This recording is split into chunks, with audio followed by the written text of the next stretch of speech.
ওমর রাদিয়াল্লাহু তাআলা আনহু হাঁটার সময় প্রায় বাড়ির দিকেই উঁকি মারতেন। তিনি এটা করতেন শুধুমাত্র মানুষকে খারাপ কাজ থেকে নিষেধ আর ভালো কাজের উপদেশ দানের জন্য। তো এমনই একদিন তিনি এক জানালা দিয়ে দেখলেন একজন মুসলিম ভাই অ্যালকোহল পান করছে।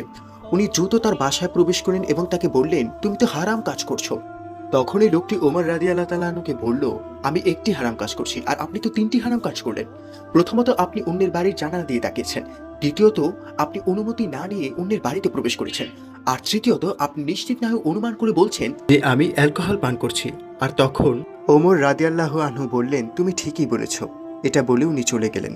এর কিছুদিন পর ওমর রাদিয়াল্লাহু আনহু মসজিদে খুতবা দিচ্ছিলেন।